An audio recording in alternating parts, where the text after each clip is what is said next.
নমস্কার, দৈনিক স্টেটসম্যান ডিজিটাল.com আপনাদের সকলকে স্বাগত। আর সঙ্গে রয়েছে আমি দীপজানি।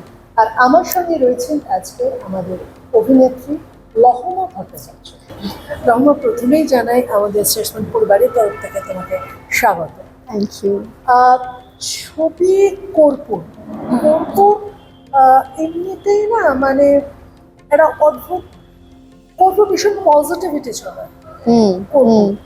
কর্পূরের গন্ধ আমাদেরকে একটা আলাদা মাত্রা যোগ করে। তো সেই ছবি তোমার জীবনে কিভাবে একটা আলাদা জায়গা যোগ করে?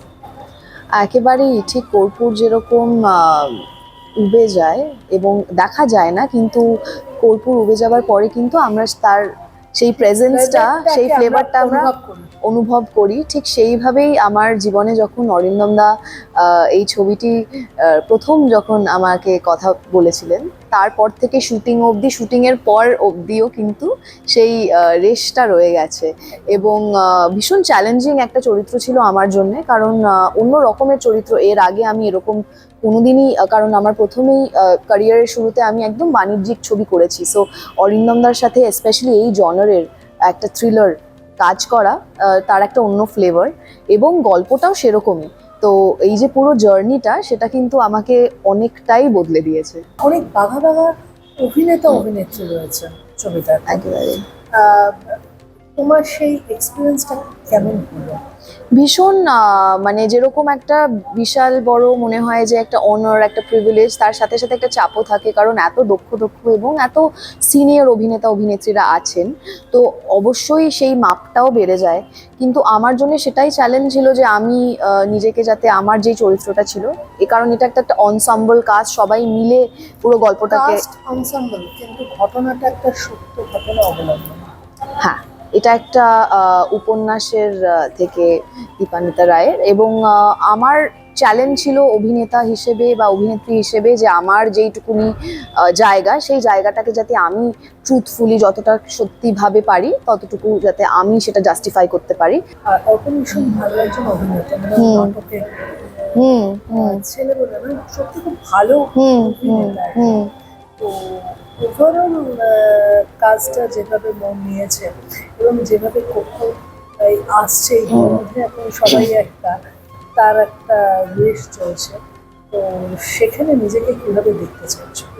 আমার জন্য সেটাই বললাম যে আমার মনে হয়েছিল প্রথম থেকেই এটা একটা বিশাল চ্যালেঞ্জ, কারণ আমার চরিত্রটার ব্যাপারে আমি বেশি কিছু চাইলেও বলতে পারবো না, কারণ বুঝতেই পারছো থ্রিলার, অনেক কিছুই বলা যাচ্ছে না। কিন্তু অর্পণের সাথে কাজ করে আমার সেটাই মনে হয়েছিল, কারণ আমাদের দুজনের যে চরিত্রটা একটা পয়েন্টে এসে মিলে যায়, সেই পয়েন্টটা কীরমভাবে হয় তার জন্য ছবিটা দেখতে হয়। কিন্তু রিয়া এতটাই অন্য রকমের, এবং তার ভাবনা চিন্তা, তার সে এতটাই বোল্ড এবং স্বাধীনচেতা, এবং তার নিজের মতামত আছে সব কিছুর ব্যাপারে। সেটা আমি অনেক চুপচাপ রিয়েল লাইফে, কিন্তু আমার মনে হয় রিয়ার মোটিভেশনগুলো বোঝা, সে কেন কি কি করছে এবং কেন করছে, সেই কেনটা বোঝা ভীষণ গুরুত্বপূর্ণ ছিল। এবং সেটার জন্য তো আমার মানে পরিচালকই আমাকে সব থেকে বেশি সাহায্য করেছেন। আমরা প্রচণ্ড ওয়ার্কশপ করেছি, এবং শুধু আমরা তো অনেক, আমি তো অনেক জুনিয়র, অর্পণদাও করেছে, তার সাথে সাথে ব্রাত্যদা, কুণাল দা, মানে চুটিয়ে ঋতুদি বলছে, ঋতুদি ওয়ার্কশপ করতে চান। সো আমার মনে হয় এখানে কোনো মানে যারা ভীষণ অনেক বছর ধরে কাজ করে এসছে, তারাও সেই ডিসিপ্লিনটা দেখে মন দিয়ে ওয়ার্কশপ করেছে। এই বিষয়ে বাবার টিপস দেওয়াটা মানে, কারণ বাবা ঠিক অ্যাক্টিং এর ব্যাপারে কতটা আমাকে টিপস দিতে পারবে সেটা আমি জানি না, কিন্তু বাবার টিপসটা অন্য রকমের, মানে জীবনের জন্য, যে যাই করবে মন দিয়ে করবে, ডিসিপ্লিনড হতে শেখো, যাতে কোনো কাজই যাতে তুমি মানে লাইটলি না নাও। এই জিনিসগুলো যেগুলো আমার মনে হয় যে কোনো বাবাই তাদের সন্তানকে দেবে। কিন্তু এইটা এত নিশ একটা মাধ্যম, এবং ফিল্ম স্পেশালি, কারণ ক্যামেরার সামনে, এবং আমরা যখন এমনিতেও, আমি যখন ক্যারিয়ারের প্রথমে যখন আমি ওয়ার্কশপ নিয়েছিলাম, ট্রেনিং করেছিলাম, ক্যামেরার সামনে অভিনয় করা এবং এত টেকনিক্যাল, সেই জিনিসগুলো আমার মনে হয় যারা ক্যামেরার সামনে অভিনয় করে করেই সেটা শেখা সম্ভব। তো সুতরাং বোঝাই যাচ্ছে যে সামনে 19শে মার্চ আর কি কর্পূর আসছে। 19শে মার্চ কর্পূর আসছে, দর্শকদের কি বলবেন? চলে যান আপনাদের কাছের সিনেমা হলে। 19শে মার্চ রিলিজ হচ্ছে কর্পূর। খুব যত্ন করে বানানো একটা ছবি, কিন্তু তার থেকেও বড় কথা একটা খুব গ্রিপিং সাসপেন্সে ভরা একটা মজাদার থ্রিলার। আমার মনে হয় আপনারা কেউ ডিসঅ্যাপয়েন্টেড হবেন না।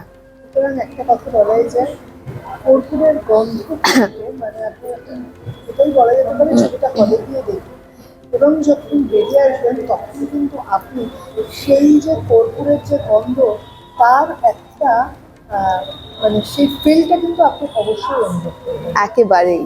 তো তাই আর দেরি করা যাবে না। 19শে মার্চ কর্পূর আসছে, অরিন্দম সিংহের পরিচালনায়।